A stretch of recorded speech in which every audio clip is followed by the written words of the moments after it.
कौन सा सही है, करवा देता हूँ। The force between two small charge sphere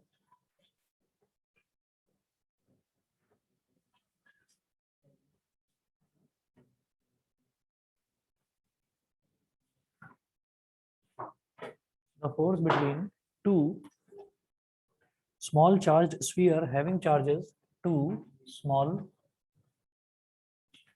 charged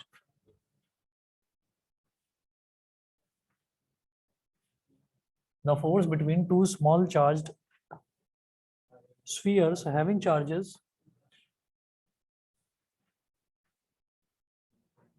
small charged spheres having charges, the force between two small charged spheres having charges 1 into 10 की power minus 7 coulomb,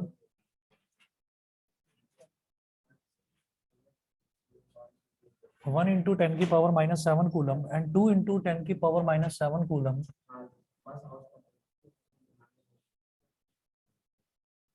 2 into 10 की power minus 7 coulomb placed 20 centimeter apart in air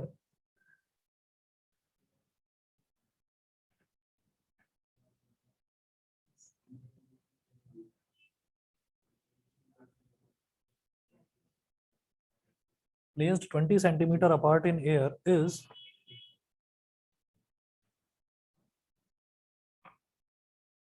option A है 4.5 into 10 की power minus 2 newton,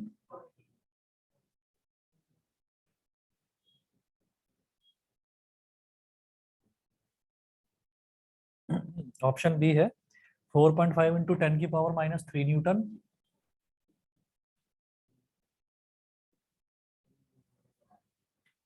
option C 5.4 into 10 की power minus 2 Newton,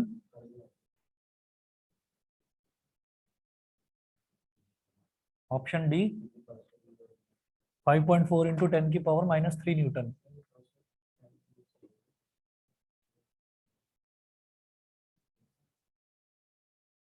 अब देखिएगा, the force between two small charge spheres having charges of this and this placed 20 centimetre apart in air. तो यहाँ पर जब इन्होंने बोल दिया ना कि two small charge spheres, small charge का मतलब, स्मॉल का मतलब ये है कि उसका रेडियस वगैरह कुछ उन्होंने बोला नहीं है, ठीक है, मतलब बहुत छोटा है वो। तो मैंने बोला है कि एक स्फीयर ये हो गया, इसका चार्ज Q1, एक स्फीयर ये हो गया, इसका charge Q2, they are placed 20 centimetre apart in air. तो ये जो बीच का डिस्टेंस है इसको हम R लेते हैं, ये कितना दे रखा है 20 सेंटीमीटर।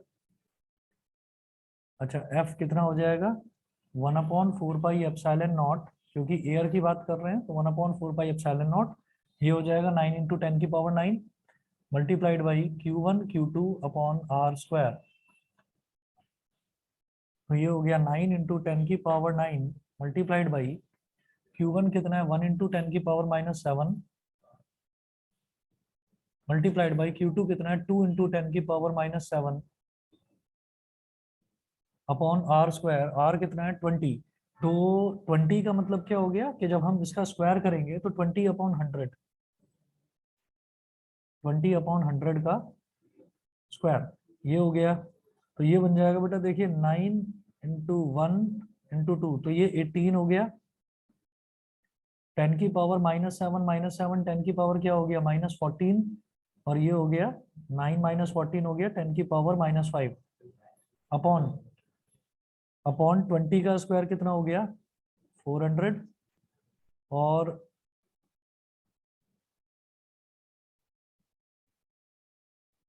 0.2 का स्क्वायर लिखो सीधा 0.04, ठीक है। और ये पॉइंट गया तो ऊपर आ गया 100।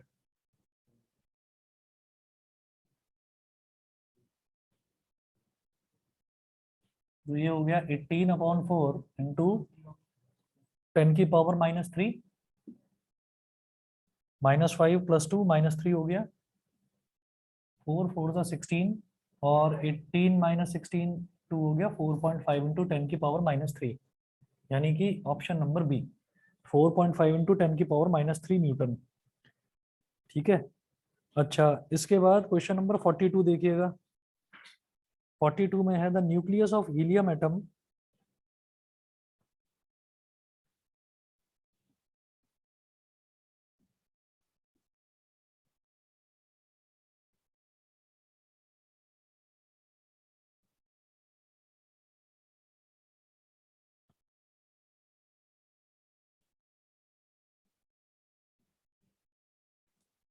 The nucleus of helium atom contains two protons that are separated by a distance.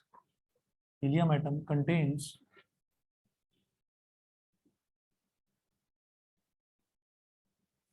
two protons separated by separated by a distance of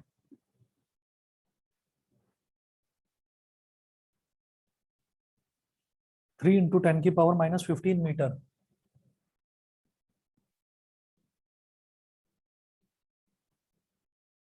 The magnitude of the electrostatic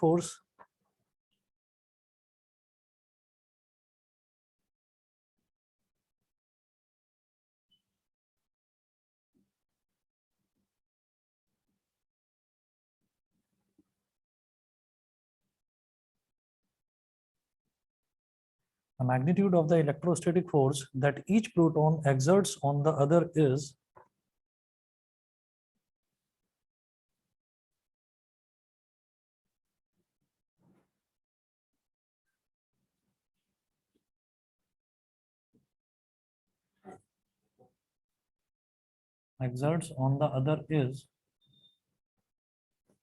option A है 20.6 newton.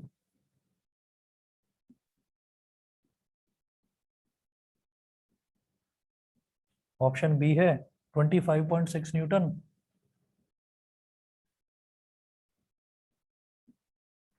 Option C 15.6 Newton.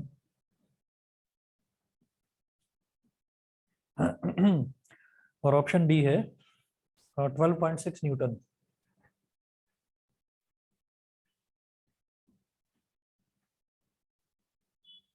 अब आप ये देख लीजिए, जब इन्होंने proton दिया, इन्होंने बोला था nucleus of helium atom contains two proton separated by a distance of इतना मीटर. तो दो प्रोटॉन्स हैं.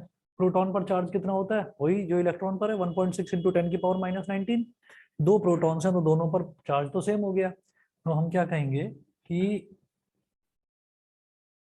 ये Q1 ये Q2, दोनों के बीच का डिस्टेंस R है 3 इंटू 10 की पावर माइनस 15.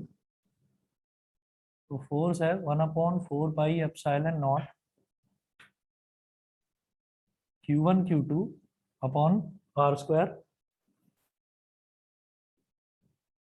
तो 1/4 पाई एप्सिलॉन नॉट हो गया 9 इंटू 10 की पावर 9. Q1 और Q2 कितना हो गया?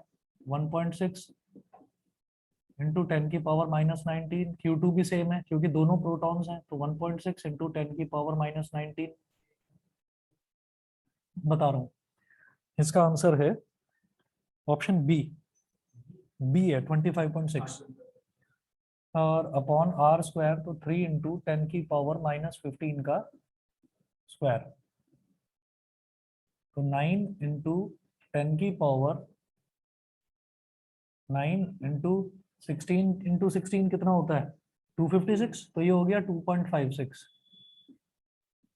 और ये हो गया 10 की पावर माइनस 38 अपॉन 3 का स्क्वायर हो गया 9. 10 की पावर माइनस 15 का स्क्वायर है तो 10 की पावर हो गया माइनस 30. 9 से 9 कट गया. अब 10 की पावर माइनस 30 ऊपर चला जाएगा तो 10 की पावर हो गया प्लस 30. प्लस 30 तो 30 प्लस 9 हो गया 10 की पावर 39 इंटू 10 की पावर माइनस 38. तो 2.56 इंटू 10 हो गया. पॉइंट गया तो नीचे 100 आया, एक जीरो से एक जीरो कट गया. ये आ गया 25.6 न्यूटन. तो ऑप्शन बी इसका सही आंसर है. ठीक है. क्वेश्चन नंबर 43 अगर देखें तो 43 भी बिल्कुल सेम है. उसमें भी देखिए, मैं ना ऐसे ही पढ़कर बता रहा हूँ और क्वेश्चन ये सारे आपके पास हैं ही, तो मैं एक बार पढ़कर बता रहा हूँ. 43 देखिए, two insulated charge metallic spheres P and Q have their centers separated by a distance of 60 centimeter. तो दो स्फीयर्स हैं, उन दोनों के बीच का जो डिस्टेंस है वो 60 सेंटीमीटर दे रखा है, मीटर में कन्वर्ट कर लेंगे उसको, आर निकाल लेंगे।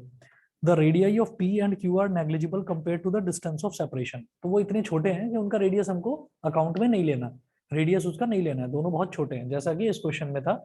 इन्होंने बोला था ना यहाँ पर कि स्मॉल है, तो इसका मतलब उनका रेडियस नहीं लेना।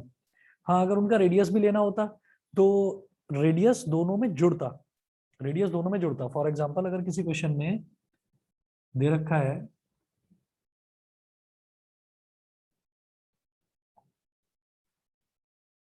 दो स्फीयर्स के बीच का डिस्टेंस दे रखा है, मान लो ये वाला डिस्टेंस दे रखा है, और फिर वो बोले हैं कि उसका एक का रेडियस 2 सेंटीमीटर है, एक का रेडियस 4 सेंटीमीटर है, तो इस डिस्टेंस में वो 2 सेंटीमीटर और वो 4 सेंटीमीटर जुड़ेगा, क्योंकि डिस्टेंस हमेशा सेंटर्स के बीच में निकाला जाता है स्फीयर्स के। यहाँ इस क्वेश्चन में उन्होंने पहले ही बोला है two insulated charge metallic spheres have their centres separated by a distance of 60 centimetre, तो सेंटर्स के बीच का डिस्टेंस 60 सेंटीमीटर दे रखा है, इसका मतलब मुझे रेडियस से कोई लेना देना नहीं है। उन्होंने अगली लाइन में वो बता भी दिया है कि रेडियस को अकाउंट में नहीं लेना। The mutual force of electrostatic repulsion if the charge on each is 3.2 into 10 की पावर -7 कूलम, तो चार्ज ऑन ईच मतलब Q1 भी 3.2 into 10 की पावर -7 दे रखा है और Q2 भी दे रखा है, डिस्टेंस ऑफ सेपरेशन 60 सेंटीमीटर दे रखा है, तो फॉर्मूला लगाकर कर देना। ये छोड़ रहा हूं मैं, बिल्कुल सेम था ये क्वेश्चन। अगला देखेंगे, अगला क्वेश्चन अच्छा है, क्वेश्चन नंबर 44 देखिएगा। 2 पॉइंट चार्जेस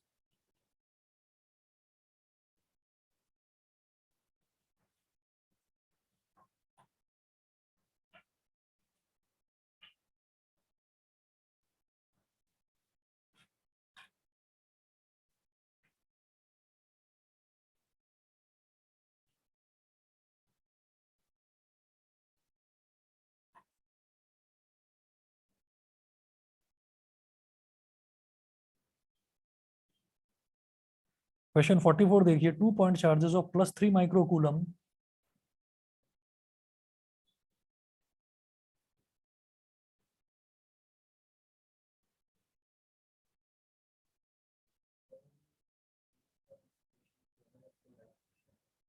हाँ अगर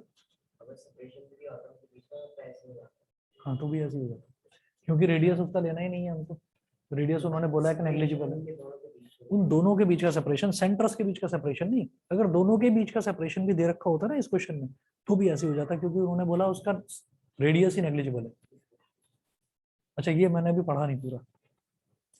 2 point charges of +3 microcoulomb and +4 microcoulomb ripple each other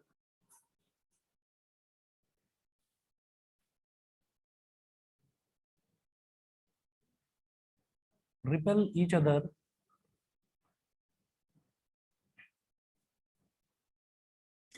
with a force of 10 Newton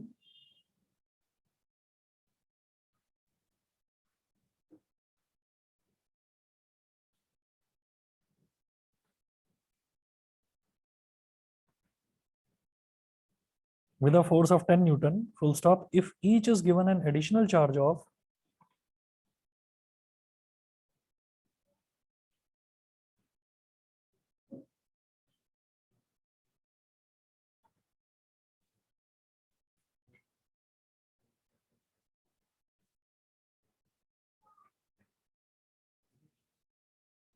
if each is given an additional charge of -6 microcoulomb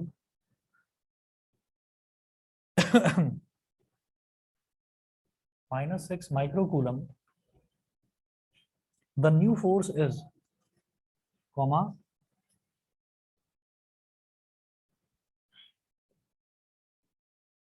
the new force is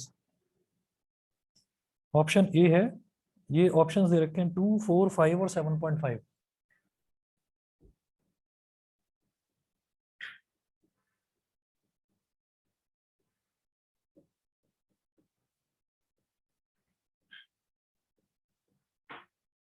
ये चार options दे रखे हैं, तो 2 point charges +3 microcoulomb and +4 microcoulomb repel each other with a force of 10 Newton, दोनों के बीच का separation तो दे नहीं रखा है। तो इसमें आप ये देखो कि अगर मैं केस 1 लेता हूं तो Q1 और Q2, Q1 कितना है 3 माइक्रोकूलम और Q2 कितना है 4 माइक्रोकूलम, दोनों के बीच का जो सेपरेशन है वो r मान लो, दोनों के बीच का डिस्टेंस r मान लो। ठीक है, अब मैं f निकालता हूँ, तो f हो गया हमारा k q1 q2, k मतलब 1/4 k q1 q2 upon r square. तो f कितना हो गया, k 3 into 10⁻⁻6 multiplied by 4 into 10⁻⁻6 upon r square. अभी देख रहा हूँ, तो f कितना हो गया, k और 3 4 ज़ा 12 इंटू 10⁻⁻12 अपॉन r स्क्वायर। इसको मैंने बोल दिया इक्वेशन नंबर 1। उसके बाद हम बात करते हैं कि इन्होंने बोला सेकंड केस में कि एडिशनल चार्ज अगर दे दिया जाए,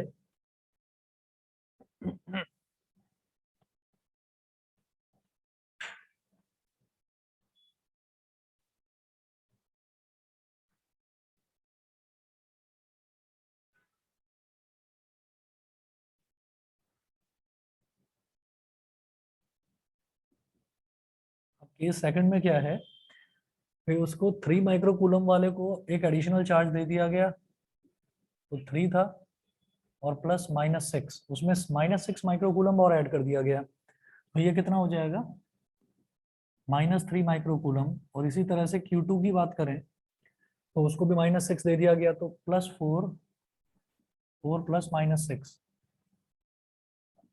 तो ये हो गया -2 माइक्रोकूलम।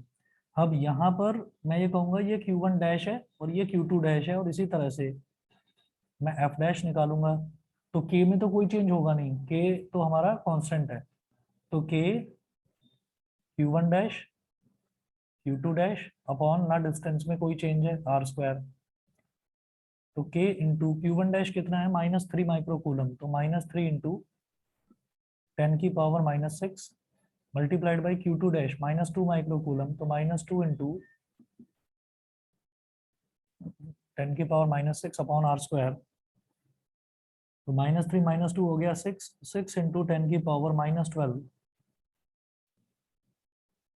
Upon R square. इसको बोल दीजिए इक्वेशन नंबर 2। अच्छा, इसके बाद इन्होंने बोला कि नई फोर्स बतानी है, उन्होंने बोला द न्यू फोर्सेस, यानी कि F डैश बताना है मुझे। तो हम क्या करेंगे, इक्वेशन 2 को इक्वेशन 1 से डिवाइड कर देंगे, डिवाइड 2/1। अच्छा, डिवाइड ही क्यों कर रहे हैं, डिवाइड इस वजह से कर रहे हैं क्योंकि इसमें कुछ चीजें ऐसी हैं जो कटती हुई नजर आ रही हैं, जैसे k से k कट जाएगा, r स्क्वायर से r स्क्वायर कट जाएगा। तो मैं ये करूंगा कि F डैश अपॉन F, 2 को 1 से डिवाइड करना है तो 2 वाला टर्म ऊपर, तो k into 6 into 10⁻⁻12 upon r square divide by k into 12 into 10⁻⁻12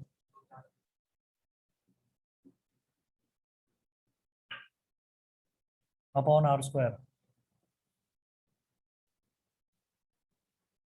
हाँ,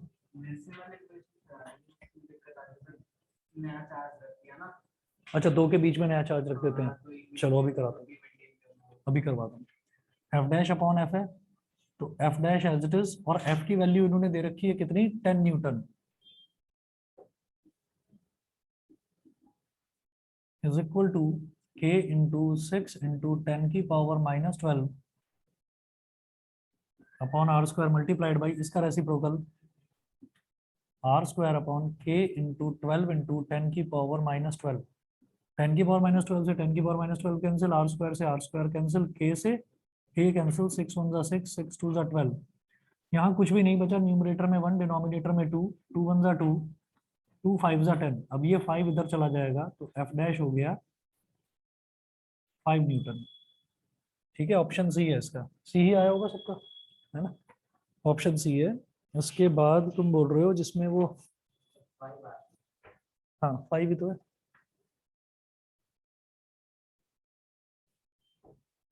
एक देखते हैं क्वेश्चन नंबर 54। 54 उसी तरीके का क्वेश्चन है, नोट करिएगा।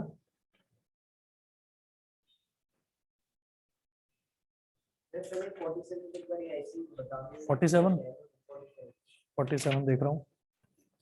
An electron enters uniform electric field maintained by parallel plates and the volume. Acceleration पूछ रहे हैं इलेक्ट्रॉन का, तो इलेक्ट्रॉन का एक्सेलरेशन इस तरीके से निकाला है इन्होंने, जैसे फोर्स निकाली जाती है ना जब कोई भी इलेक्ट्रॉन है, देखो ना इधर, देखिए अगर कोई भी इलेक्ट्रोस्टैटिक फोर्स निकालनी है तो Q इंटू ई होता है वो, है ना। और हम ये जानते हैं कि अगर उस इलेक्ट्रॉन का एक्सेलरेशन निकालना है तो इलेक्ट्रॉन का मास इंटू एक्सेलरेशन, दोनों को इक्वेट कर दिया, तो ma is equal to Q E हो गया। तो a कितना हो गया, क्यू ई अपॉन एम, और यहाँ पर q ना रखकर इसको e रख देंगे। e क्या होता है, चार्ज ऑफ इलेक्ट्रॉन, तो ई अपॉन एम इस वजह से आया।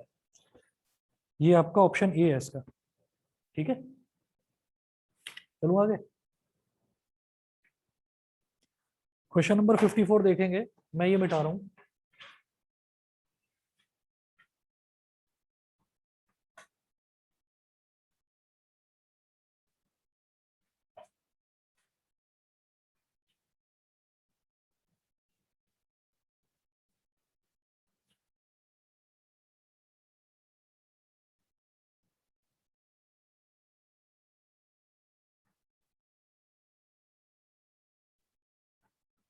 क्वेश्चन नंबर 54 है, two charges q and minus 3q are fixed on x-axis.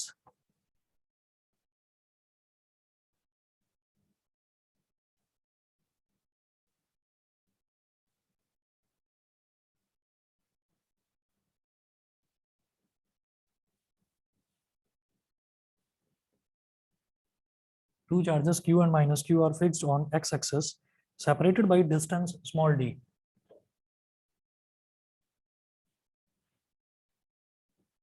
Separated by distance small d. Where should a third charge 2q be placed? यही वाला पूछ रहे थे ना हर्ष, ऐसा ही पूछ रहे थे ना कि जब दो चार्जेस के बीच में कोई चार्ज रख दिया जाता है या इक्वेटोरियल पॉइंट पर रख दिया जाता है। Two charges q and minus 3q, sorry q and minus 3q है, इसको ठीक कर लीजिए ऑनलाइन वाले बच्चे, ध्यान दें, q एंड माइनस 3q है, मैंने q एंड माइनस q लिख दिया था। Two charges q and minus 3q are fixed on x-axis separated by distance small d. Where should a third charge 2q be placed from A? Where should a third charge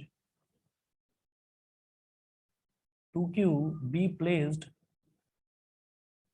from A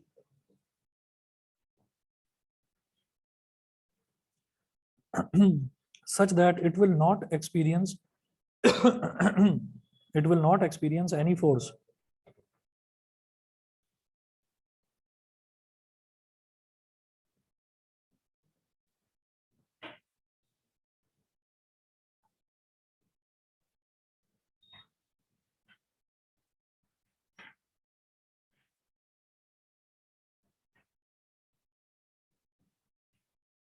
अब ना इसमें एक diagram भी दे रखा है, point A और point B.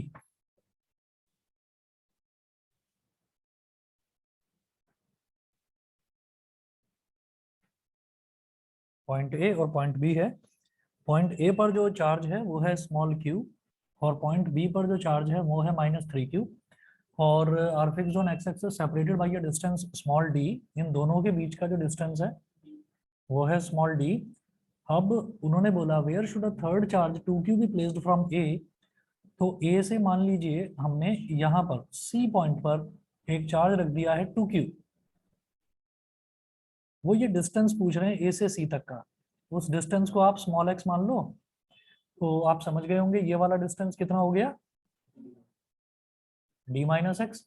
अब इन दोनों के बीच में ये भी पॉजिटिव ये भी पॉजिटिव, इन दोनों के बीच में जो रिपल्शन वाली फोर्स लगेगी और इन दोनों के बीच में जो अट्रैक्शन वाली फोर्स लगेगी वो इक्वल और अपोजिट होनी चाहिए, वो इक्वल और अपोजिट होनी चाहिए। तो जब वो फोर्स इक्वल और अपोजिट हो जाएगी तो हम ये कहेंगे कि तब यहाँ पर नेट फोर्स जो है वो जीरो होगा।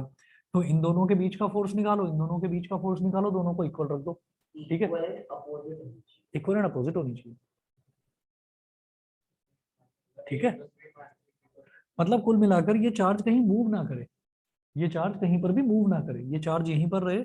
तो अब आपको क्या करना है, आप ये वाला इन दोनों के बीच का फोर्स और इन दोनों के बीच का फोर्स निकालो और रखो इक्वल, करो जरा, वही करना है ना। भाई क्या हो गया, इधर आप क्या लगाएंगे, K Q one Q two upon R square, R क्या है यहाँ पर एक्स, इधर क्या लगाओगे, के क्यू वन क्यू टू क्या, 2q और -2q -3q upon D minus x का स्क्वायर। करो तो सही, करिए, देखिए डी की टर्म्स में आएगा आंसर, डी की टर्म्स में आएगा। मैंने अभी ऑप्शंस लिखे नहीं है, आप पहले करके देखिए। मैं बस 1 मिनट में आ रहा हूँ, पानी पी के आ रहा हूँ। ऑनलाइन वाले बच्चों को क्वेश्चन तो समझ में आ गया ना, करें ऐसे क्वेश्चन हमने। ईशान, एकांश, दृष्टि, आर्यन बताइए। यस आ सर। गया ना, हाँ जी करिए। Yes, sir. अच्छा आर्यन अभी ज्वाइन करा है, मैं आपको बता रहा हूँ कि नेक्स्ट ट्यूसडे को फुल सिलेबस टेस्ट है फिजिक्स का। जिन बच्चों ने भी अभी ज्वाइन करा है उनको बता रहा हूँ, नेक्स्ट ट्यूसडे को फुल सिलेबस टेस्ट है फिजिक्स का, और आप लोगों को सभी को ऑफलाइन ही आकर देना है वो टेस्ट। मैं बस अभी 1 मिनट में आ रहा हूँ, ये वाला क्वेश्चन ट्राई करिए। हाँ बोलो। सर ट्यूसडे को प्रैक्टिकल है और मैं लेट आता हूँ स्कूल से। कोई बात नहीं, लेट आकर दे देना, ठीक है। ठीक है सर। मैं बात करता हूँ, आप प्रिपेयर रहिए, ठीक ओके है। सर। ओके, 1 मिनट बाद आप ट्राई करो।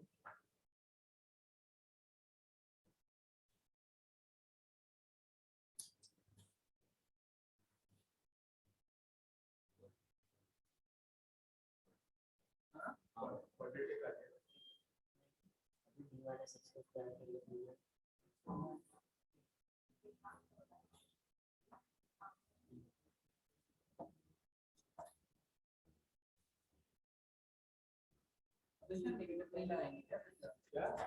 चार्ज का मतलब डायरेक्शन साइन नहीं लगाएंगे।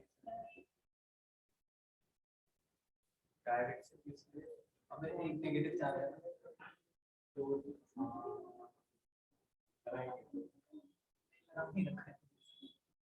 नहीं लगा रखा है, लगाया इक्वल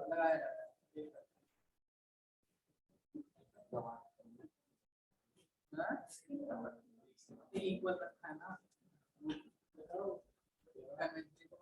इस पे ऐड करके 0 आना चाहिए ना, तो वो f माइनस f आएगा तो उधर जाके f हो गया। या तो ऐड करके 0, या तो ऐड करके 0, वही पूछो जो ऐड, मैं वो उसमें करके ऐड करके 0 कर दो, नहीं और फिर साइन ले लो, साइन ले दो। साइन लेना है। अगर ऐड करके 0 कर रहे हो तो साइन लेना है, इक्वल टू अगर दोनों को इक्वल रखना है तो साइन लेना हाँ है। हाँ इक्वल रखोगे तो साइन लगेगा, क्वाड्रेटिक, हाँ क्वाड्रेटिक जैसे ही। ज्यादा अच्छा यही है कि अगर यहाँ पर तो 2 चार्जेस हैं, हो सकता है ज्यादा चार्जेस दे रखे हो तो सबको ऐड करके नेट फोर्स 0 निकाल दीजिए बस। तब आप साइन ले लेना, और फिर ये देखोगे साइन लेने पर फिर वो इक्वालिटी में भी चला जाएगा क्योंकि वो नेट 0 हो गया ना। हाँ वहाँ पे जो ऐसे वो q और माइनस ये तो है q और 2q, ठीक है, और ये है 2p और -2q। इन दोनों के बीच का निकालो, दोनों के बीच का निकालो, दोनों को ऐड करके 0 के बराबर करो। अगर नेगेटिव साइन ले रहे हो ना तो दोनों को ऐड करके 0 के बराबर रखना है, और अगर नेगेटिव साइन नहीं ले रहे हैं तो इसका फोर्स इज इक्वल टू इसका फोर्स, ये कर दो। बात वही है, हाँ वही तो मैं कह रहा हूँ, 2 अलग अलग तरीके हैं, बात वही है।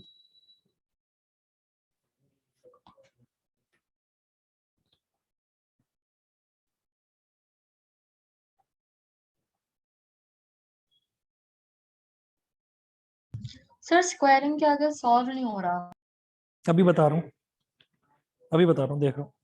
इन्होंने ना ड्यूल एक्सिस पे रखा है, हाँ जैसे हमने बीच में रख दिया ना, कोई बात नहीं, अभी देख रहे हैं। हाँ हाँ इनसे फर्क पड़ेगा।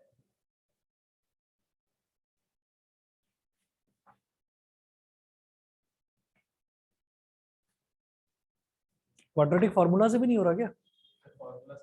हाँ तो क्वाड्रेटिक फार्मूला से इन्होंने कर रखा है, देखो सुनिए,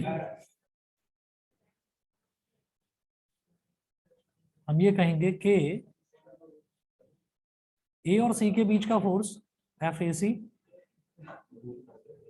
और बी और सी के बीच का force F B C is equal to 0 such that it will not experience any force, के इस पर किसी तरीके का कोई फोर्स ही ना हो, यानी कि जितना ये खींचे उतना ये खींचे तो ये बेचारा बीच में ही अटका रह जाएगा। और इन्होंने क्या करा है, इन्होंने कहा है कि वो बीच में नहीं है, वो कहीं अलग है। कोई बात नहीं, हम वो भी देख लेते हैं, हमने बीच में माना है ना, हम इस हिसाब से करेंगे। तो आप ये देखिए जब ए और सी के बीच का हम फोर्स निकाल रहे हैं तो ये हो जाएगा के Q into two Q upon x का स्क्वायर और प्लस एफ बी सी कितना हो जाएगा 2q इंटू माइनस 3q के into 2q into minus 3q upon D minus x का स्क्वायर इज इक्वल टू 0 हो गया। अब यहाँ से जो कांस्टेंट है जैसे कि k है तो k को तो कॉमन लिया जा सकता है, k कॉमन ले लिया तो ये बचा 2q square upon x square और ये हो गया 2 3 जा 6 तो minus 6q square upon D minus x का स्क्वायर इज इक्वल टू 0। अब इसको k तो उधर चला जाएगा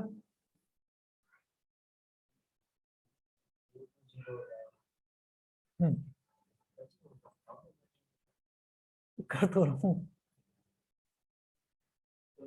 यहाँ से 2q स्क्वायर ले लो, 2q स्क्वायर भी कॉमन ले लेंगे। हाँ 2q स्क्वायर कॉमन ले लिया तो ब्रैकेट में क्या बचेगा 1 upon x square minus 3 upon D minus x का whole square is equal to 0। ये 2q स्क्वायर उधर जाकर 0, इधर एलसीएम ले लो तो ये इसमें मल्टीप्लाई ये इसमें मल्टीप्लाई तो डी माइनस एक्स का whole square minus 3x square upon x square into D minus x का whole square is equal to 0। ये डिनोमिनेटर 0 से मल्टीप्लाई होकर 0, न्यूमरेटर में क्या आ गया D square plus X square minus 2dx minus 3x square is equal to 0। X square minus 3x square क्या हो गया माइनस 2x स्क्वायर और ये हो गया माइनस का 2dx और ये हो गया प्लस का D square is equal to 0। यहाँ से हम माइनस कॉमन ले सकते हैं -1 तो ये बन जाएगा बेटा 2x स्क्वायर प्लस 2dx और minus D square is equal to 0। ये -1 उधर चला गया वो खत्म हो गया। अगर इसको कंपेयर करूं किससे ax square plus bx plus c is equal to 0 से तो a हो गया 2, b हो गया 2d और c हो गया माइनस डी स्क्वायर। ठीक है तो यहाँ से मुझे तो x की वैल्यू निकालनी है तो x क्या हो जाएगा minus B plus minus under root B square minus 4ac upon 2a। अब इधर कर लीजिए इसको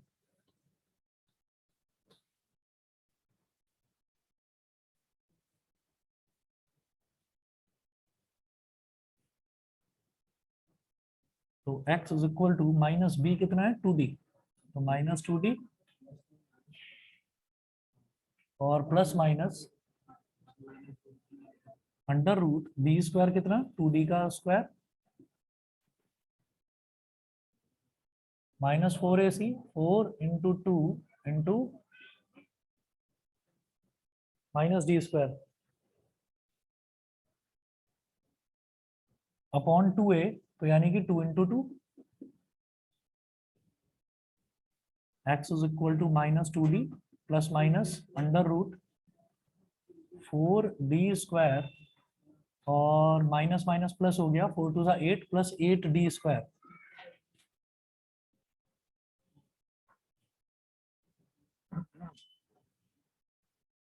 माइनस 2d प्लस माइनस 4 और 8 12 हो गया। 12 को क्या लिख सकते हैं 4 3 जा 12 तो 2 बाहर आ गया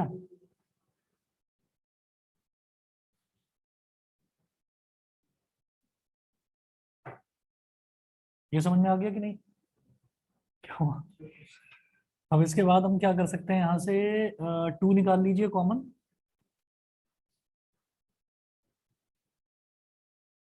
मैं एक काम कर रहा हूँ यहाँ पर ना आप एक चीज देखो जैसे या पहले चलो 2 निकालो कॉमन पहले मैंने 2 ले लिया कॉमन तो ब्रैकेट में क्या बचा minus D plus minus D root 3 upon 4 2 1 जा 2 2 2 जा 4 ये हो गया।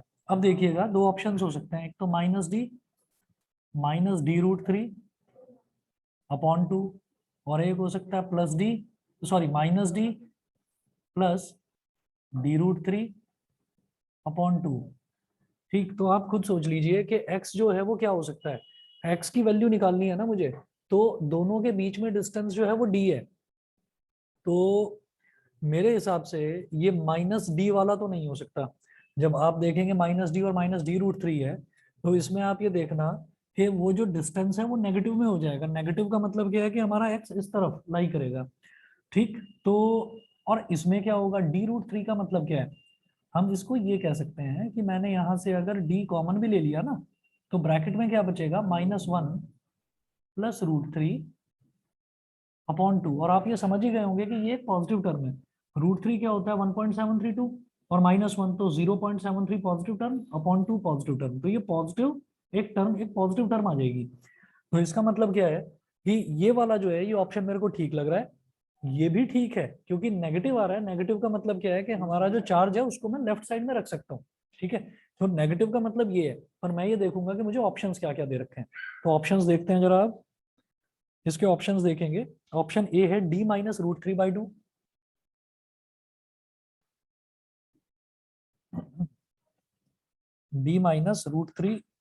d-√3 d upon 2। अभी देखते हैं ना।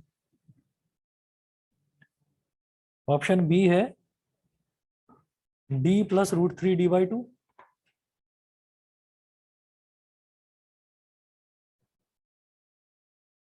d+√3d/2 और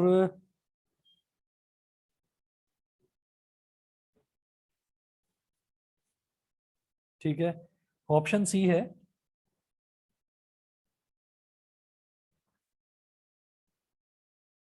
ऑप्शन सी दे रखा है d+3d/2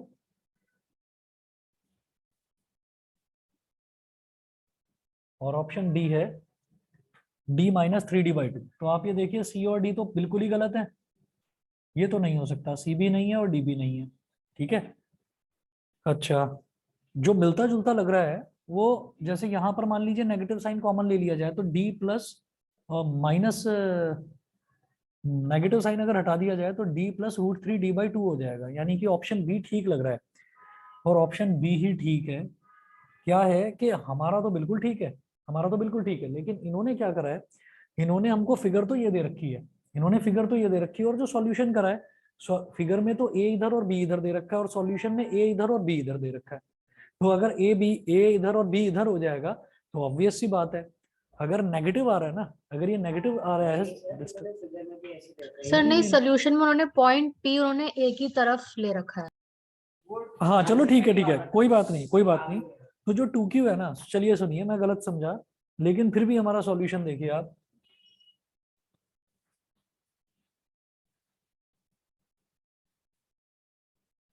आप ये देखो कि इन्होंने यही कर रखा है ना, ए और बी ऐसे ही सॉल्यूशन में दे रखा है। तो यहाँ पर Q है और यहाँ पर -3Q है। तो अगर नेगेटिव वाला है ना, ये नेगेटिव वाला है, तो फिर वो इस तरफ लाई करेगा। और आप ये देखिए पॉइंट P पर इन्होंने चार्ज को लिया है 2Q, जिसको हमने पॉइंट C बोला है, तो वो इन्होंने A के लेफ्ट साइड में लिया है। तो अगर नेगेटिव आ रहा है तो वो A के लेफ्ट साइड में ही तो होगा। तो इसका मतलब हमारा ये वाला ठीक है। समझ गए? ठीक है, बताइए भाई, सभी को क्लियर है? ऑनलाइन वाले बच्चे बता दें। Yes sir. Yes sir. ठीक है, तो इसका मतलब ये वाला हमारा ठीक है, लेफ्ट साइड में लिया जा रहा है और इन्होंने बोला है कि they are fixed on X axis. तो एक्स एक्सेस में जब हम लेफ्ट साइड में जाएंगे तो डिस्टेंस नेगेटिव ही होगा। ठीक है तो ऐसा, फिर इसके बाद में क्वेश्चन नंबर 55 भी ऐसा ही है, वो 3 पॉइंट चार्जेस वाला है। करवाऊं? या मैं एक काम करता हूँ, चाहे तो नोट कर लीजिए, देख लेना आप लोग करके, नहीं हो तो बताना। 55 देखिएगा, इसमें है 3 point charges are placed on the following points along the X access.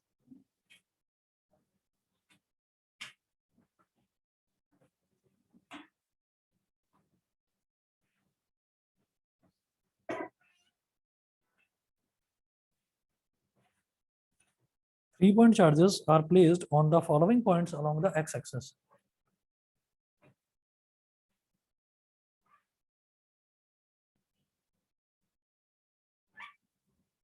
on the following points along the x-axis.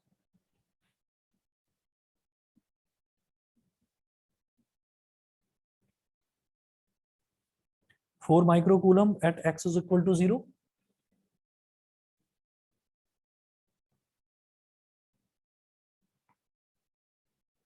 Comma -3 microcoulomb at x is equal to 20 centimeter.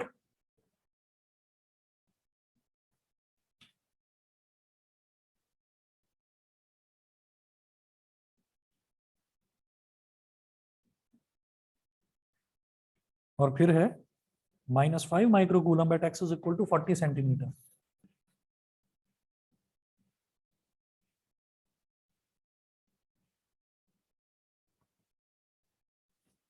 What is the value of force on -3 microcoulomb?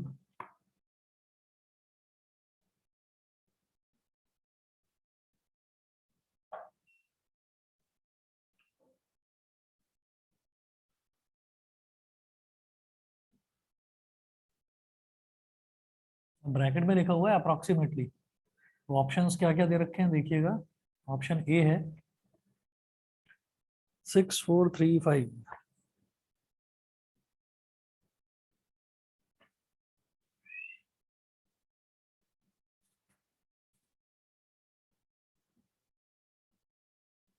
ठीक है। तो try करिएगा। X access बनानी होगी, एक access equal to 0 पर है, एक एक्सेस इक्वल टू 20 सेंटीमीटर, एक एक्सेस इक्वल टू 40 सेंटीमीटर, ठीक है। 10-10 सेंटीमीटर का गैप लेकर और उस पर मार्क करके देख लीजिएगा एक बार। और इन्होंने क्या बोला कि हमें ये बताना है what is the value of force on -3 microcoulomb. तो -3 माइक्रोकूलम को फिक्स मानते हुए और उस पर मतलब ये जो दूसरे वाला चार्ज है उस पर ये कितना फोर्स लगा रहा है और ये कितना फोर्स लगा रहा है, उनका नेट फोर्स जो है वो आपको निकालना होगा। नेट फोर्स जो है उसको 0 नहीं बोलोगे, नेट फोर्स निकालना है, दोनों का एडिशन करना है, ठीक है। तो वो इसमें से अप्रोक्सीमेटली कितना आएगा वो आपको चेक करना है। क्वेश्चंस आपके पास है ही नहीं, होता है तो एक बार देख लेना। आंसर इसका बता देता हूँ, आंसर इसका 6 न्यूटन है, ये है, ठीक है। ट्राई करिएगा। चलिए जी,